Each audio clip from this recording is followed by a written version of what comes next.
Hey everybody, Mrs. Green back here to read you the second to last chapter of Frindle. Chapter 14 is called Inside Nick. Here we go.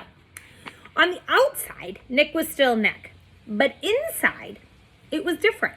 Oh sure, he still had a lot of great ideas, but now they scared him a little.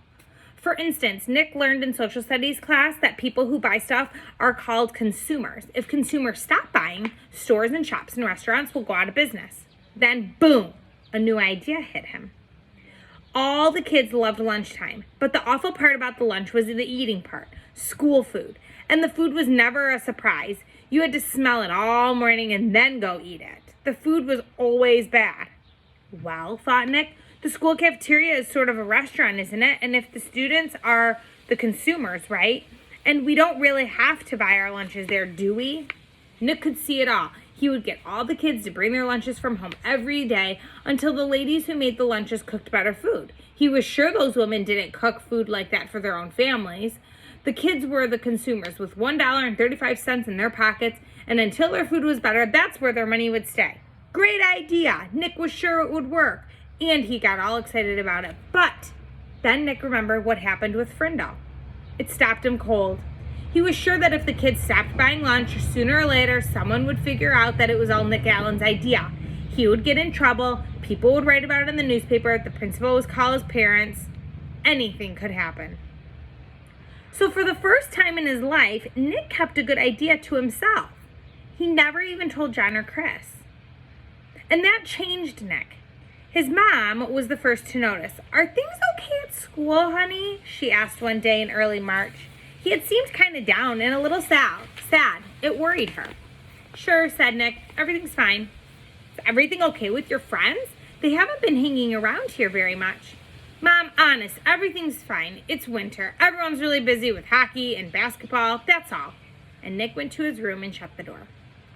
Mrs. Granger noticed the change too. The clever little rascal who had looked at her in the eye and said, "But I really didn't have a Frindle with me."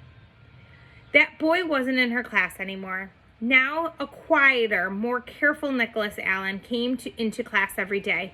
He did all his work perfectly, didn't speak unless she called on him, and didn't laugh and joke with his friends like he used to. School would be over in a few months, and it seemed like there was nothing she could do to help him. Toward the end of the year, Nick remembered the letter that Mrs. Granger had asked him to sign on the back when the Frindle business was just getting started. The chess game was over, so he was expecting to get that letter from Mrs. Granger all day. But all spring, it didn't come. So he thought she must have forgotten about it. Nick was afraid to bring it up all again, but he was dying out of curiosity. So on the last day of school, Nick knocked on Mrs. Granger's classroom door. She was straightening up the textbooks and the bookcases below the windows. Without turning around, she sang out, "Come in!" Nick said, "Hi, Mrs. Granger." Mrs. Granger stood up and turned to face him. "Oh, it's you, Nicholas. I'm so glad you stopped by. I've been meaning to talk to you. This will save me from having to send you a letter this summer." Nick gulped and said, "That's what I came for, the letter." Mrs. Granger looked puzzled for a half a second, then she said, "Oh, that letter," she paused. "You will recall, Nicholas, that I said I would send you the letter when this was all over, and it's not over." "It's not?" Nick tilted his head to one side and asked, "When will it be over?" Mrs. Granger smiled and said, "Oh, believe me, Nicholas, you'll know when it's over. I wanted to talk to you about something else." She walked across the room and stood about 2 feet from him. Nick had grown during the year, and their eyes were almost on the same level. Nick noticed that the eyes were softer, but just as powerful. "I've noticed that you've been very quiet for the past few months. You know, Nicholas, you didn't do anything wrong this year. I know a lot of things happened, and a lot of things were said, and you must have had some difficult days here and there. But your idea was a good idea, and I have been very proud of the way you behaved most of the time." Nick was embarrassed, but Mrs. Granger kept on talking. "And Nicholas, you have great things to do in this life. I absolutely am sure you do, and you mustn't let a few hard days trick you into clamming up." Then Mrs. Granger reached out and shook Nick's hand and looked at him in the face. Her eyes were turned up brighter than Nick had ever seen them before. She said, "Nicholas Allen, I have enjoyed having you as a student. Now, you go out there and have a wonderful summer, and I expect to hear remarkable things about you, young man." Mrs. Granger watched Nick start to leave. But before he got to the door, he turned and said, "Thanks, Mrs. Granger. You have a great summer, too." Then he grinned and said, "And don't forget to buy some new Frindles for next year." Thanks to his little talk with Mrs. Granger, along with a healthy dose of summer vacation, Nick made a full recovery. He was proud that he had made up a new word, and he enjoyed thinking about all the commotion it had stirred up.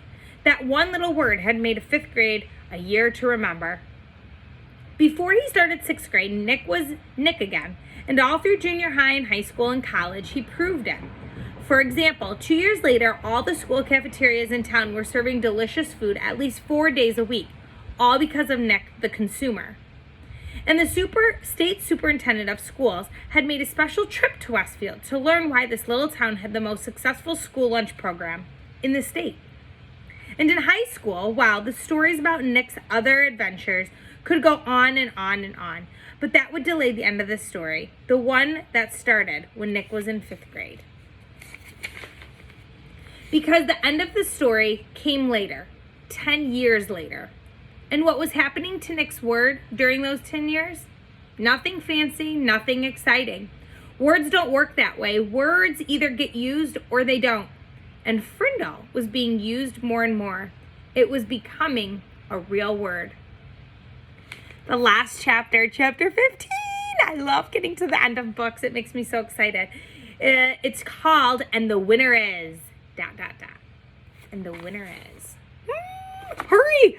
Pause this video, stop it, and go to chapter 15. See you back here for the end.